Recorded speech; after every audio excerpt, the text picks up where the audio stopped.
Assalamualaikum warahmatullahi wabarakatuh. Perkenalkan, nama saya Rahmawati, calon guru penggerak angkatan 9 dari SD Negeri Kedawung 5, Kroya, Kabupaten Cilacap, Provinsi Jawa Tengah. Kali ini saya akan memaparkan tugas koneksi antar materi modul 2.3 coaching dalam supervisi akademik. Selamat menyaksikan. Perkenalkan, fasilitator saya Ibu Listiani Damayanti dan pengajar praktik saya Ibu Ratna Utaminingsih. Saya akan menyampaikan tentang kesimpulan dan refleksi setelah saya mempelajari modul 2.3 tentang coaching dalam supervisi akademik. Bagian A, pemikiran reflektif terkait pengalaman belajar. Pengalaman atau materi pembelajaran yang baru saja diperoleh. 1. Coaching adalah proses pembinaan di mana seseorang bertujuan untuk membantu memberdayakan orang lain dengan memfasilitasi pembelajaran diri, pertumbuhan pribadi, dan perbaikan kinerja. Yang kedua, paradigma berpikir coaching meliputi fokus pada coachee atau rekan yang akan dikembangkan, bersikap terbuka dan ingin tahu, memiliki kesadaran diri yang kuat, mampu melihat peluang baru dan masa depan. Yang ketiga, prinsip coaching, kemitraan, proses kreatif, dan memaksimalkan potensi. Selanjutnya, emosi-emosi yang saya dapatkan terkait pengalaman belajar. Yang pertama, saya merasa sangat antusias ketika akan mempelajari modul 2.3 yaitu tentang coaching dalam supervisi akademik karena itu merupakan sesuatu yang baru bagi saya. Perasaan yang kedua yaitu bahagia. Saya merasa bahagia ketika praktik coaching bersama rekan CKP lain dalam tugas ruang kolaborasi dan demonstrasi kontekstual. Yang ketiga, saya merasa optimis akan bisa menerapkan praktik coaching dalam kehidupan saya, baik di sekolah maupun di luar sekolah.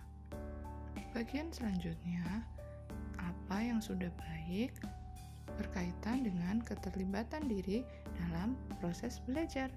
Saya sudah bisa mempraktikkan coaching dalam supervisi akademik dengan rekan CKP lain.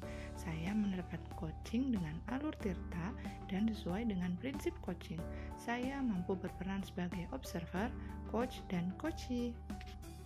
Kemudian, apa yang perlu diperbaiki terkait keterlibatan diri dalam proses belajar? Yang perlu diperbaiki dalam praktik coaching adalah dalam mengajukan pertanyaan-pertanyaan berbobot kepada coachee, sehingga bisa menggali potensi coachee dengan lebih baik agar bisa mendapatkan solusi yang terbaik dalam permasalahan tersebut.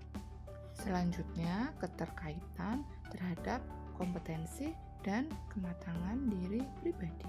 Yang pertama, setelah saya mempelajari modul 2.3 tentang coaching dalam supervisi akademik, kompetensi coaching saya semakin berkembang karena awalnya saya belum paham tentang coaching, tetapi sekarang saya sudah bisa mempraktikannya dengan alur tirta dan saya sudah praktik dengan berperan sebagai observer, coach maupun coachee.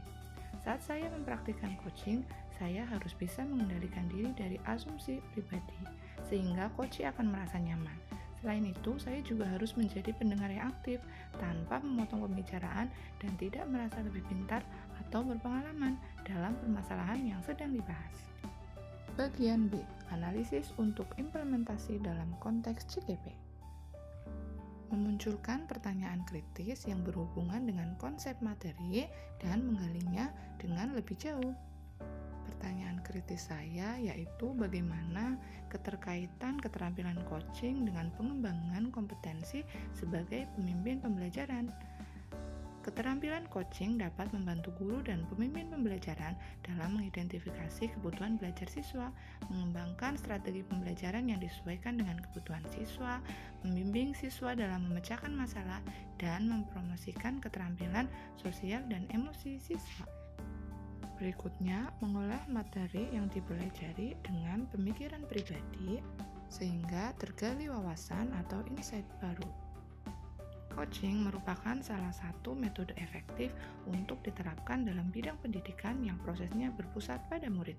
Dengan metode ini, pendidik dapat mendorong peserta didik untuk menerapkan kemampuan komunikasi, kolaborasi, berpikir kreatif, sehingga akan membangun komunikasi dan hubungan yang lebih baik antara murid dan guru. Kemudian, akan tercipta suasana pembelajaran yang nyaman dan menyenangkan. Berikutnya, menganalisis tantangan yang sesuai dengan konteks asal CGP baik tingkat sekolah maupun daerah. Adapun tantangan yang saya hadapi, bagaimana cara untuk dapat membantu rekan sejawat saya dengan coaching tanpa mereka sadar jika saya melakukan coaching. Dari hal ini membuat saya berusaha menggali apa saja yang harus saya lakukan. Selain tantangan tersebut, bagaimana cara untuk dapat mengajak rekan guru melakukan coaching pada siswa di sekolah tanpa terkesan menggurui? Kemudian, saya memunculkan alternatif solusi terhadap tantangan yang diidentifikasi. Alternatif solusi yang dapat saya lakukan untuk menghadapi tantangan tersebut adalah terus berlatih dan melakukan refleksi diri, menjalin hubungan yang baik dan kemitraan menjadikan kelulusan dalam coaching. Selain itu, dengan memberikan pengimbasan aksi nyata coaching yang saya lakukan pada siswa dapat menjadi salah satu alternatif solusi. Segala perubahan memang membutuhkan keberanian dan proses dalam menjalaninya. Tentu dukungan semua pihak terutama warga sekolah sangat diperlukan dalam menyikapi tantangan yang ada. Bagian C. Membuat keterhubungan. Yang pertama, pengalaman masa lalu. Saya pernah disupervisi oleh kepala sekolah tanpa ada pemberitahuan terlebih dahulu, sehingga tidak ada percakapan praobservasi antara saya dengan kepala sekolah. Supervisi menjadi terkesan hanyalah sebatas menjalankan kewajiban saja, tanpa mengetahui makna supervisi yang sebenarnya. Selain itu, di akhir kegiatan supervisi juga tidak ada percakapan pasca observasi yang harusnya dilakukan antara saya dan kepala sekolah. Penerapan di masa mendatang. Akhirnya saya berharap penerapan supervisi di masa mendatang dilaksanakan dengan percakapan pra-observasi, observasi, dan ada pasca observasi, sehingga kegiatan supervisi bisa berjalan dengan baik, tentunya dengan memperhatikan prinsip coaching, yaitu kemitraan, proses kreatif, dan memaksimalkan potensi. Harapannya setelah kegiatan supervisi akan meningkatkan kompetensi guru dalam pembelajaran. Berikutnya, konsep atau praktik baik yang dilakukan dari modul lain yang telah dipelajari. Yang pertama, modul 2.1. Dalam pembelajaran berdiferensiasi, pembelajaran disesuaikan dengan kebutuhan murid agar dapat memaksimalkan potensi yang dimiliki. Begitu pula dalam praktik coaching harus bisa menggali potensi agar coach bisa menemukan sendiri solusi dari permasalahannya. Kemudian modul 2.3 dalam pembelajaran sosial emosional ada teknik stop dan mindfulness agar suasana lebih kondusif. Dalam praktik coaching juga menerapkan teknik tersebut, salah satunya presence atau kehadiran penuh agar proses coaching berjalan lancar. Berikutnya, informasi yang didapat dari orang atau sumber lain di luar bahan ajar PGP. Tujuan supervisi akademik adalah membantu guru dalam mengembangkan kemampuannya mencapai tujuan pembelajaran yang direncanakan bagi murid-muridnya menurut Glickman 1981.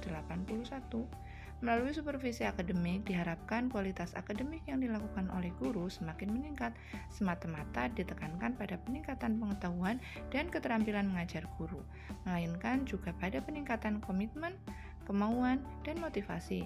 Sebab dengan meningkatkan kemampuan dan motivasi kerja guru, kualitas pembelajaran akan meningkat.